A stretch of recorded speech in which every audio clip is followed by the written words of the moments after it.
Hello everyone, कैसे हैं आप सब और क्या हाल समाचार हैं आपके। देखिए, एक चीज मैं हमेशा सिखाता हूं, मार्केट जब गिर रहा होता है ना, तो वहां पर नजर रखिए कि मार्केट में तो धमाका गिरावट हुई, लेकिन कौन सा ऐसा शेयर है जो बिल्कुल नहीं गिरा, या गिरा भी तो बहुत मामूली सा गिरा।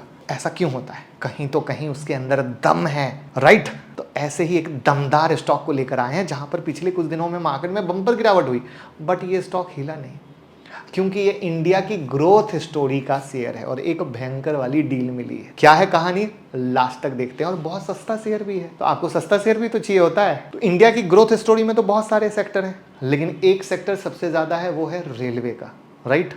इतने सारे ट्रांसफॉर्मेशन, नई ट्रेन, राइट, तो पॉजिटिव हुआ।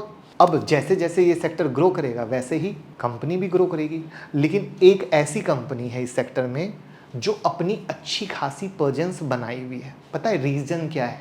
क्योंकि लोकोमोटिव सप्लाई करते हैं, इलेक्ट्रिफिकेशन ऑफ ट्रेन करते हैं, प्रोपल्सन सिस्टम है, ट्रैक्शन ट्रांसफार्मर जैसे प्रोडक्ट इंडियन रेलवे को देते हैं। और अब जो रेलवे में सिग्नल मिलता है ना ट्रेन को, उसके बिजनेस के लिए भी जर्मनी की एक कंपनी HIMA के साथ एग्रीमेंट साइन हुआ है।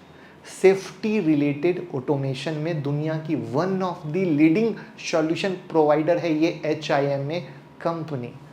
तो मैं किसकी बात कर रहा हूँ कमेंट में बता सकते हैं तो बड़ा मज़ा आ जाएगा, क्योंकि ये शेयर सिर्फ 286 रुपए का है। तो चलिए शुरू करते हैं, टेक्निकल भी देखेंगे, फंडामेंटल भी देखेंगे, ठीक है, और उस डील के बारे में भी जानेंगे। और वीडियो के लास्ट में एक सबसे यूनिक चीज बताऊंगा जो नजरिया बदल देगी, जिससे कि चार्ट और फंडामेंटल को मिलाओगे तो मजा आएगा। तो चलिए पहले चार्ट दिखाते हैं, क्योंकि आप सबको भी इंतजार होगा कि ये स्टॉक गिरा नहीं गिरा नहीं। तो ये देखिए, मार्केट इतना गिरा, सिर्फ 2 दिन रेड कैंडल बनी और उसके बाद कोई तकलीफ नहीं है। और वहाँ पे मजे की चीज़ क्या है, ये जो डबल टॉप का ब्रेकआउट हुआ है, तो ये जो रेसिस्टेंस था टूट के सपोर्ट में बदला, उस सपोर्ट लेवल पे खड़ा है। और इस शेयर का नाम क्या है? BHEL, right, BHEL। तो ये हो गया इसका सपोर्ट जोन जहाँ पे ये फिलहाल खड़ा है।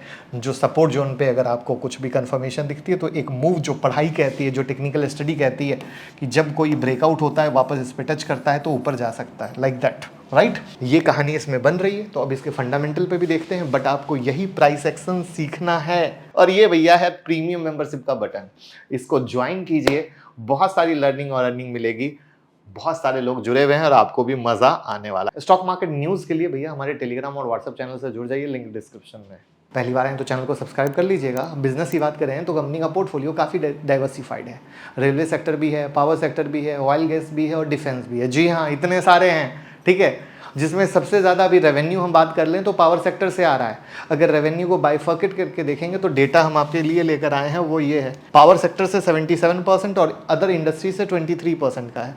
जिसमें प्रोडक्ट वाइज अगर हम देखते हैं तो manufacture of steam generator including auxiliary plant से 26%, कंस्ट्रक्शन ऑफ पावर प्लांट से 31%, मैन्युफैक्चर ऑफ टर्बाइन जनरेटर से इंक्लूडिंग ऑक्सिलरी से 19% और अदर से 13% का है। कंपनी का कैपेक्स काफी हेल्दी रहा है ओवर द ईयर, जो कि एक काफी अच्छी बात है। कैपेक्स यानी काम को बढ़ाना। ऑर्डर को अच्छे से भी फुलफिल कर पा रही है, ऑर्डर बहुत आ रहे हैं। अगर मेरे पास प्रोडक्शन की कैपेसिटी है 100 आइटम को बनाने की, मेरे पास आ रहे हैं 1000 आइटम के ऑर्डर, तो मैं जब तक कैपेक्स नहीं करूंगा मैं उस 1000 आइटम को डिलीवर कैसे कर पाऊंगा? तो इसीलिए कंपनी करती है कैपेक्स। और जो कंपनी ऐसे कैपेक्स करके क्विकली ऑर्डर को डिलीवर करती है उसके ग्रोथ होने के चांस ज़्यादा रहते हैं। तो वही काम ये कंपनी सबसे ज़्यादा कर रही है। जहाँ पर इसके कैपेक्स पे नज़र डालिए तो ये कैपेक्स का फीचर यहाँ पर आपको दिख रहा है, जहाँ पर 2022, 2023 और 2023 के सितंबर में भी दिख रहा है। यानी जब फाइनेंशियल ईयर ख़त्म होगा तो ये पूरा 2023 का डेटा बहुत बड़ा दिखेगा।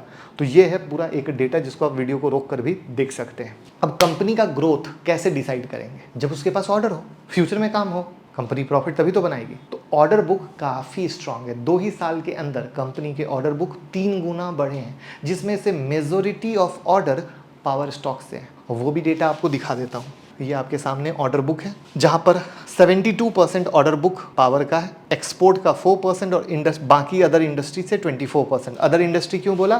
क्योंकि मैंने बताया ना ये कई सेक्टर में काम कर रही है, इसीलिए। अब बिजनेस पॉजिटिव, कैपेक्स भी पॉजिटिव, ऑर्डर बुक भी पॉजिटिव। तो अब आता है भैया कंपनी प्रॉफिट बना रही है या नहीं और वैल्यूएशन क्या है, ठीक है।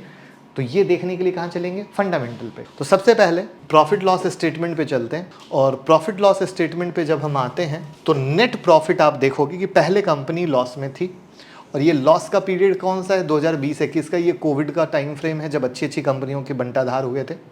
उसके बाद कंपनी ने धीरे धीरे इम्प्रूव करना शुरू किया है, जहाँ पर मार्च 2023 में 477 है, बट 12 ट्रेलिंग मंथ का जो कहानी आ रहा है वो -120 करोड़ का आ रहा है, जो एक डेफिनेटली क्वेश्चन मार्क कहानी है। बट इस क्वेश्चन मार्क कहानी पे टेंशन क्यों नहीं होनी चाहिए, उसके बारे में भी हम जिक्र करेंगे।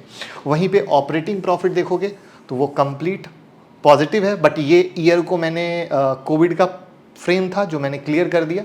वहीं पर अगर हम ओपीएम परसेंटेज के बारे में बात करते हैं तो चूंकि अगेन ये निगेटिव था और फिर से इन्होंने बेहतर करने की कोशिश की है, बट ये यहाँ पर घटा है। घटने का कारण अगेन जो अभी वाला फ्रेमवर्क है उसके कारण है। तो अब कहोगे सर यहाँ पे ये क्यों घटा है, तो एक चीज़ आप ध्यान कर लेना, आपको आगे भी हेल्प मिलेगी, वो है एक्सपेंस की कहानी, जहाँ पे अगेन आप देखो एक्सपेंस किस तरीके से बढ़े हैं। अब ये कंपनी के एक्सपेंस क्यों बढ़ रहे हैं, महंगाई बढ़ रही है, हर चीज़ की कॉस्टिंग अनाप शनाप होती जा रही है, जिस भी लेवल पे पकड़ लो। एंड दैट्स द पार्ट जो यहाँ पर है, जिसके कारण कंपनी के कॉन कॉल आते हैं ना, तो कंपनी कॉन कॉल में सबसे पहले कहती है कि हम महंगाई से लड़ने की कोशिश में हैं, हम पूरी तैयारी में हैं, ये क्वार्टर खराब गया है बट अगले वाले क्वार्टर को अच्छा कर लेंगे। तो ये वो कहानी है जहां पर कई बार अच्छी कंपनियों के क्वार्टरली रिजल्ट किसी के हाथ में नहीं होते, वो वहाँ पे खराब होते। तो हमें फोकस किस पे करना पड़ता है, कंपनी के प्रमोटर पर, कंपनी किस तरीके से काम कर रही है उस पर, क्या कंपनी का विजन सही है या नहीं, ईमानदार तो है, कंपनी के बुक में कोई दिक्कत तो नहीं है, कोई फ्रॉड तो नहीं है, राइट। तो ये चीज़ें बहुत इंपॉर्टेंट आती है, जिसको मैं समरी करूंगा लास्ट में। बट आई होप, निगेटिव बताना बहुत ज़्यादा जरूरी होता है, हर जगह लोग पॉजिटिव बता देते हैं, वो सबसे ज़्यादा गड़बड़ है। यहाँ पे इन्वेस्टर पोर्टफोलियो पे आओगे तो प्रमोटर के पास 63.17% का, एफआईआई के पास 8.76%। इससे आप देख सकते हो एफआईआई ने कितनी ज़बरदस्त पोजीशन बढ़ाई है, और डीआईआई के पास 15.95% की होल्डिंग है। अब यहाँ पर एक इंटरेस्टिंग सी चीज़ है जो सीख लीजिए, काम आएगा। 2020-21 तो निगेटिव का था, फिर 22-23 से इन्होंने संभलने की कोशिश की, बट अगर संभलने की भी कोशिश की तो स्टॉक बेहतरीन रिजल्ट दिया। तो जहाँ पर अगर हमने फोकस अगर किया तो किस पे किया, ऑर्डर बुक पे किया, कैपेक्स पे किया, करेक्ट है, और किस सेक्टर में काम कर रही है उस पे किया। बट वहीं पर कुछ चीज़ें समझाने के लिए, जिसके बारे में मैं जिक्र कर रहा था, नोटबुक खोल लीजिए और मैं कुछ डेटा आपके साथ शेयर करता हूँ, जिससे आप सीख पाओगे, समझ पाओगे कि आखिर उस रैली के पीछे क्या है। तो फंडामेंटल फैक्टर जो देखना होता है, जिसको मैं बताया, बट अभी यहाँ पे मैं पॉइंट से जाऊँ, fraud, management issue, high debt या बिड डेट, क्या ऐसी कुछ कहानी तो नहीं है। तो क्या आप ये बताओ, भेल में ऐसा था, तो आंसर है नो।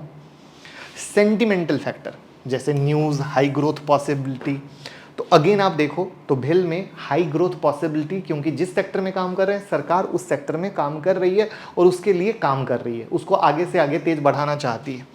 टेक्निकल फैक्टर, प्रॉपरली एक ब्रेकआउट हुआ जहां पर पीएसयू सेगमेंट का एक मोरल था, जहां पे एक कहते भावना थी, दिमाग था। तो ये जब सारी चीजें मिलती हैं तब इस तरीके से कोई शेयर चलता है। लेकिन अगर अगर अगर यहाँ पे फंडामेंटल फैक्टर में कोई भी मैनेजमेंट इशू, फ्रॉड, किसी भी तरह का हाई डेट या बिड डेट जैसी कहानी आती, तो ये शेयर तुरंत बाहर हो जाता। बाहर हो जाता का मतलब, फिर इसके बारे में कभी जैसे कल मैंने वारी के बारे में वीडियो बनाई थी, आई होप आपने देखी हो, नहीं देखी हो तो ज़रूर देखिएगा, वहाँ पे एक नज़रिया दिया था। तो वो चीज़ बहुत इंपॉर्टेंट आती है कि हम कैसे देख रहे हैं, किस तरीके से देख रहे हैं, तो वो बहुत हेल्प करता है हमें किसी भी स्टॉक को देखने और समझने में। इस तरीके से शेयर को देखते हैं जहाँ कंपनी मैनेजमेंट अच्छे से काम कर रही है, आगे आने वाले समय में खुद को बेहतर करेगी, जो कॉन कॉल में भी ये कहती है। रेलवे का ग्रोथ, पावर का ग्रोथ में अगर आपका विश्वास है, डिफेंस में आपका विश्वास है, तो इस तरीके से एक स्टॉक को सेलेक्ट किया जाता है, देखा जाता है, नज़रिया लिया जाता है। तो मैं इसलिए हमेशा कहता हूँ, मैं कोई बाय सेल टिप्स नहीं देता, हर बार एक वीडियो में एक नई लर्निंग देता हूँ। आप कितनी लर्निंग ले पाओगे ये आपके विचार पे है। तो जल्दी से वीडियो को लाइक करके शेयर तो कर दीजिए। Thank you so much.